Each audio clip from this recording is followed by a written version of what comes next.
regardless of whether it's a preseason game, regular season game, you just can't stand losing, and especially in that fashion. We'll look at the tape tomorrow. There'll be a number of things that we'll be excited about. There'll be a number of things we got to clean up. And so, we're in a race to do that now that we have, an opponent on film against us. So we start from there. Arizona Cardinals 18, Denver Broncos 17. That was the score of the preseason opener on Friday night. And as you just heard, Sean Payton had his feelings about that, saying again, regular season, preseason, moon, Mars, Earth, doesn't matter. Hate to lose. Didn't sit out a year to just come back and lose, and especially in that fashion as the Broncos lose the game on a 2-point conversion with 2 seconds to go. Of course, preseason, the score doesn't actually matter. So we're going to talk about the things that do. My name is Nick Kosmider, and you're listening to Not Another Bucking Podcast, episode 5. Yes, 5 episodes in. Thank you to everybody who has subscribed on YouTube, who is listening on Apple, Spotify, wherever they get their podcasts. It's been awesome to have you guys joining us as we get rolling with this. Joined tonight by none other than producer Kaz, my brother Matt, who just so happens to be a Cardinals fan living there in Arizona. Matt, you get the midnight call up tonight to talk about this game since you watched it, and here we are. Yeah, and it's one of the few times this year I'll probably get to celebrate a Cardinals victory, so I feel like I have to take the chances when they come. There you go. Well, I might allot you some very small segment to talk something about the Cardinals that you just have to get off your chest, because this, of course, is a Broncos podcast. Matt, here's where we start. To me, this was about obviously Russell Wilson. For the Broncos, they were playing their starters in the preseason. Sean Payton had said that from the day he got hired, that was going to be the case. That did not happen last year. Russell Wilson did not play in any of Denver's 3 preseason games. Again, I tend to think too much is made out of some of that. Like you're not, if it was just some obvious thing that you win games if you play in the preseason, you lose them if you don't, then everybody would do the same thing. There's different schools of thought with varying degrees of success and failure that may or may not have to do anything with whether guys play in the preseason. I do think it is apropos for this team to do so because, again, they're in a brand new system with a coach who has a pretty complicated scheme. They're coming off of a year in which they quite frankly just want to get a lot of bad taste out of their mouth. And so that's why I think it was important for them to have this opportunity for starters to get into the game the way that they did. And that started with Russell Wilson. But yikes, first drive of the game took 59 seconds for Denver. It was a pass thrown by Wilson behind tight end Adam Troutman on first down. Short run on second down, and then Wilson's third down pass gets batted down at the line of scrimmage, punt. Now, the second and third drives for the Broncos had some bright moments. It was Russell Wilson stepping up, finding Cortland Sutton a couple times, finding Jerry Jeudy, making some plays on the run, but those ultimately also resulted in no points. 2 missed field goals. Each of the kickers in this battle missed a field goal on Friday night. Brett Maher missed 2, one of which was blocked, and both of them barely skirted through their extra point attempts. So that's something to talk about. But as you went back and watched it, to me, it was just like there were things, and we'll talk about how they finally got it going in a second, but in those early drives, as you went back and kind of rewatched it. Yeah, so I think that the offense really wanted to come in. Sean Payton talked about wanting to get the offense some momentum and kind of get the offense rolling. And unfortunately, the offensive line on those first few drives seemed like they were in over their heads, playing against a Cardinals defense that is not exceptionally strong up front. Guys like Dennis Gardeck, who's like a special teams ace turned outside pass rusher, was able to bring Russ down and force a fumble on the play. Like Russ picked it back up, but this isn't going to be the creme de la creme of the defensive lines that the Broncos play today. So to see how much that they play this season, so to see how much they struggled in protecting Russ early on and getting a push for the run was a little bit concerning. I mean, just like that's the thing is like at the end of the day, he got hit 5 times and 14 dropbacks. It's too much. This was a guy that last year suffered through more injuries, I think, last season than he had during any single season in his career. He missed 2 games because of injuries. He was hampered in multiple others. He got sacked 55 times in 15 games. The Broncos gave up 63 sacks total. Like, that was the biggest issue. And so, again, I think some of this stuff you can find ways to explain away. They're learning a new offense. They are, Mike McGlinchey, their $87 million right tackle, has a knee sprain. He's not going to play for a couple weeks. He wasn't in the game. Garrett Bowles has had a slow work back in his program after coming back from last year's broken leg. There's those sorts of things. Ben Powers, the free agent guard, is getting used to all this. So there's things that you can say, but bottom line, those first 3 drives, like, you don't want to see this 34-year-old quarterback who's in his 12th season, coming off a season in which he got hurt a bunch, having taking these sort of hits from game one. So it's like, it was easily identifiable that said, hey, that's an issue because we've seen it. Now, it's not a panic alarm thing in my mind, because you're going to go and you're going to see what some of the issues were. You're going to have a chance to correct them against a different team for the first time. It was your first game. Like, it's not a panic thing, but it certainly was like, dang, man, this guy's taking hits. Like, the one hit on the third drive, I can't remember who he threw it to, but ultimately ended up incomplete on 3rd and 7, and then they attempted their second long field goal. He took a shot to the ribs, man. Yeah, and eventually they were able to kind of get the ball rolling a little bit on the 4th drive that they had, and they started to get a little progress going, but then they get down near the goal or the red zone, and 3rd and 5, Russell Wilson again running for his life, but he finds Judy on an out pattern that should have gone for a touchdown, and Judy just turns his head and drops the ball. So then, that brings up a 4th and 5, and credit to Sean Payton. I don't know that Nathaniel Hackett goes for it on 4th and 5 the last year, but Sean Payton does, and helped out a little bit. But when Andre Sachere falls over and Jerry Jeudy walks into the end zone, but like by that point, the Broncos were playing against the 2s and 3s on the Arizona Cardinals. So while that drive was better, you still want to see a little bit better execution, I think, even there, as they're kind of pushing the ball down the field.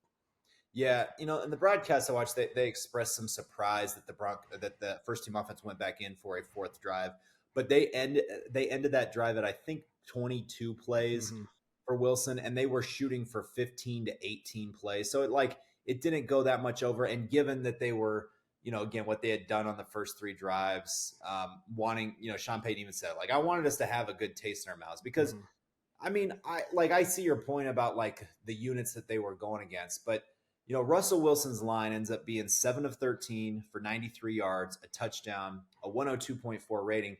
He had, I think, 3 passes that could have very easily been caught. The first throw to Troutman was behind him, but the tight end got his hands on it. I think he could have caught that.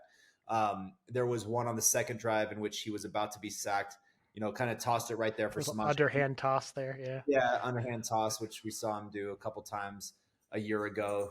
One turned into a big gain for Melvin Gordon, I think, against the 49ers in a game that they actually won, which they beat the 49ers in the season, which they went 5-12. It was kind of crazy. Right. And then of course the one that you mentioned to Judy, which was a sure drop. And I thought, like, one of the things that was encouraging was like, he got a lot of pressure, but I did not think that there was a lot of like Russell dancing around. I think there were some pretty legitimate pressure breakdowns. And so I think if you're a Broncos fan, you can look at that and say, this is an encouraging thing, that he is seemingly just being a little bit more decisive in what he does. Whether that's, deciding when to move out of the pocket. Like he purposefully rolled to his right on that play where he hit Judy, could have ran for it. And at first I'm thinking, like, there you go, there's your first down. And then the screen expands, of course, right. And there was Judy wide open. It was the right play. So yeah, you can just look at it and say this was a mixed bag of performance by that first string offense. The line in particular needs time to gel. So you don't come out of that saying like, yes, they've got it. This is they're on their way. Right. But I don't think you can also come out with like, oh, what's the water boy, like, oh, we suck again. Oh, we suck again. So I mean, that's kind of like we want, like, right? We want to, like, oh, they're finally playing game. We want to be able to make these big declarative statements and then talk about them for the next 8 days. But and I mean, I think on the defensive side of the ball as well, Vance Joseph's first string unit came in and they played pretty well. They even on the Cardinals' first drive with a lot of their first team in, they got a few first downs, took some time off the clock, but none of the plays on that drive were anything further than 5 yards down the field. Everything was kept in front of them. It was check downs, it was dink and dunk kind of stuff right in front of them. So the defense did a great job tackling in the open field, even contesting those short passes. So like the defensive unit played really well. Second team guys came up with a bunch of turnovers. Like Vance Joseph has to be pretty happy with how his defense played. Yeah, and like creating pressure in different ways. Some well timed, like he called a run blitz on that 3rd and 1 on that first drive. Alex Singleton got in the backfield, made a tackle for a 3-yard loss, forced a punt. That was a big play. Isang Bassi gets the interception. Receiver falls down, but he's still in the right spot. And then they had a play later in the third quarter where he sends Jaquan McMillan, the cornerback, on a blitz. And he takes down Clayton Tune. So there was, and I wrote this in the story that'll be up at The Athletic later. I mean, there was certainly some encouraging highlights from the defense. Again, is that like this last drive, a minute 30 left after you score like that. It was what it was. By that point, you're on your third. Everybody's sort of playing guys that probably aren't going to be on the roster. The defense played well. The concerning part is you get DJ Jones, kind of your marquee interior defensive lineman, goes out with a concussion. You're already same guy at that spot. Mike Purcell hasn't played yet in training camp as he's nursing a knee injury. He's still on the PUP list or the NFI list. That's just the thing. They got to stay healthy. They've already lost Jonas Griffith, the linebacker, for the year. There wasn't, to me, like there wasn't a lot to take away from the defense. I think that the Cardinals obviously are major work in progress. They only let Colt McCoy play. He was the opposite. They had the opposite plan of the Russell Wilson thing. Is like they're like, we already don't have Kyler Murray. He's getting his AAR card this year. Colt McCoy had a scramble for 5 yards. I don't think anyone on that sideline was excited about that. It's like, our offense is going to need Colt McCoy to scramble for 5 yards for a first down. It's going to be a rough start to the season. Yeah. So, I mean, it was just a deal where, they that first team, the Broncos, which they ended up going back out there for one more drive. They played 2 kind of those key starters, and I think even some of the defensive linemen just played the one series. But some of the good things that you see were an extension of what training camp has been, like Jonathan Cooper, Nick Bonito, 2 of the younger pass rushers who didn't necessarily get a lot of fanfare going into this training camp, have played really well in training camp and did a few nice things. Put the pressure on a couple times.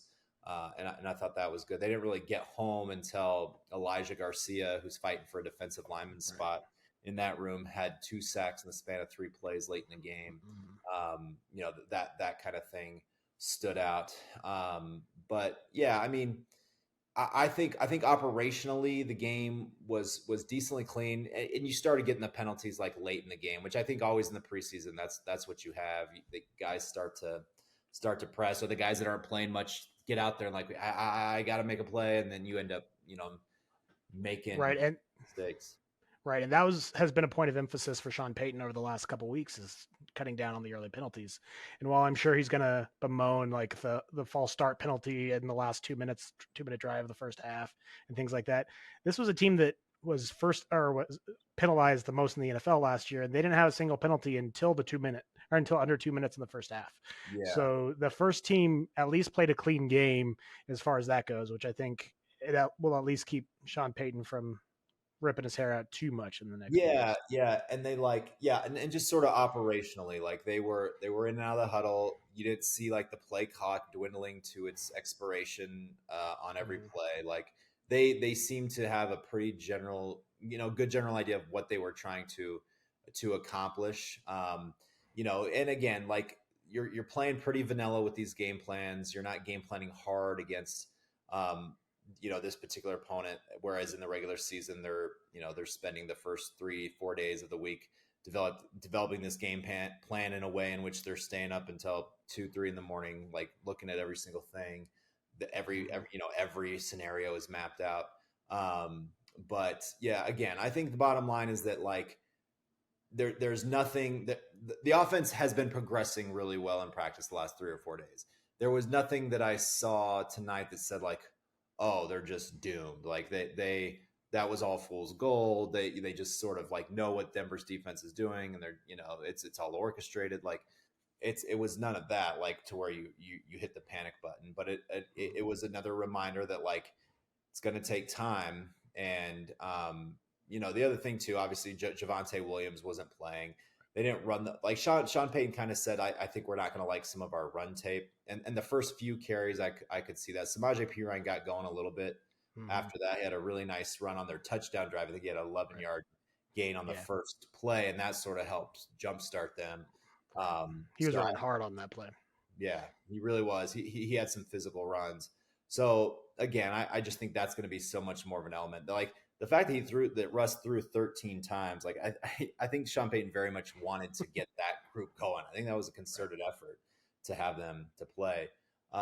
Last thing was, Jaleel McLaughlin, the undrafted rookie out of Youngstown State, who's been, kind of the running back stud in training camp in terms of just breaking off a big run, seemingly every practice.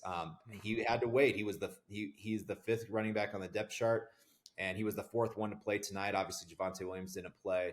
So McLaughlin was the last guy up, and he only played the final drive, but has 32 yards on 5 touches on that final drive, including the 4-yard touchdown that, Broncos certainly thought was going to be the game winner. Right. But, it wasn't. What any other prevailing takeaways that you had? Virgil, I thought, had some growing pains out there. He snapped off a pretty nice run on a jet sweep, but he also kind of had some plays where he clearly wasn't on the same page with Stidham. He wasn't in the right route. Yeah. Right. So that kind of stood out to me, kind of watching it back a little bit. And then the kicking game has to be addressed. Like if you're going to release Brandon McManus and then you come into the preseason and your first chance to see these 2 kickers that you're bringing in to replace him, and you're 1 of 4 on field goals, it does not.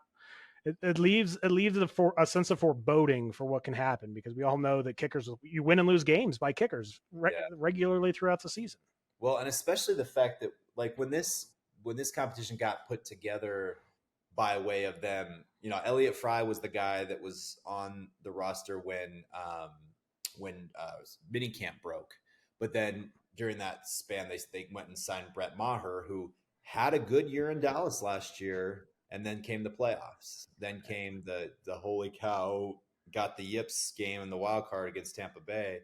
And so the fact that like he's the guy that you sort of presumptively think is going to win because he just has that experience. He had a good year minus the playoff thing, and he comes out and he misses a 47-yarder, which you're supposed to make a 47-yard field goal if you're an NFL kicker. And they had a practice a few days ago where they were both like clanking off the upright. I think they both missed like 2 in a row, and at least one of them for each hit the upright. So they so you expected him to be that guy, the guy that was going to be like kind of running away with it early, and you're saying like, ugh, yeah.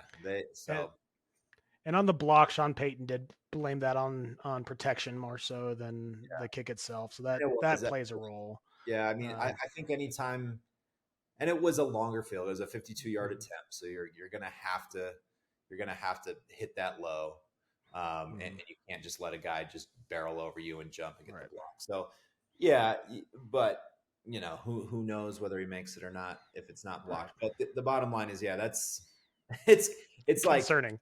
Yeah, it's concerning. Like you can't, like, it's not, again, it's like they're doomed. They're going to miss every field goal. No, but like, yeah, you get to be concerned about that. Right. The first punt of the game for the Broncos was like a 30-yard shank. Yeah. Like the special teams was not real impressive this game. Yeah. Champagne said that the kickoff coverage was good, which was nice because that's one area they were terrible last year. Montreal Washington had an 18-yard return that set up that, which actually allowed them to kick that field goal, the 52-yard field goal. Yeah. right at the end of the second quarter. They gave them a 10-0 lead at halftime. So that was big. There were a couple nice things, like Sean Payton's like, let's not throw all special teams into one basket, which we tend to do. And that's fair, right? Like they're divergent units. But yeah, the kicker thing, man, like just imagine that they get this going again. They start to finally score points. They look functional offensively, and then you end up losing a couple key games because you decided that you wanted to cut your veteran to kicker, save money on a kicker, to save a few $1 million to, they used some of that money they freed up to sign Frank Clark. So you better be good. Yeah. But anyway, well, Matt, here's what I'll let you have. You get 10 seconds to talk about the Cardinals. All right. Well, the thing that I was most excited to see coming into the game was how the first string defense would do, because Nick Rallis, Jonathan Gannon coming in, putting in a new system with Zaven Collins and Isaiah Simmons playing in positions that are completely new to them. Zaven Collins in his one drive came in and batted down a pass, and Isaiah Simmons was on the field as the third safety for pretty much the entire first two drives, and he had a batted down ball as well in coverage. So they both looked really good. I'm excited to see how that unit looks going forward. Yeah, I mean, that's why they hired. I mean, they hired Gannon because he had orchestrated arguably the best defense in the NFL and came within a drive of winning a Super Bowl. So, yeah, the Cardinals aren't going to be very good this year, but those are going to be things that you say, hey, maybe that they can get that going sooner rather than later. But anyway, Matt, thanks for filling in as the midnight analyst for this preseason opener. Absolutely. Happy to do it. Yep. So we'll be back next week with a fresh episode of Not Another Bucking Podcast. Probably dealing with some more stuff from this game, and then looking forward ahead to preseason game number 2, what they have to do as they get ready to play the 49ers, and just continue to evaluate this roster. Until then, thanks for watching. Thanks for listening. We'll see you next time.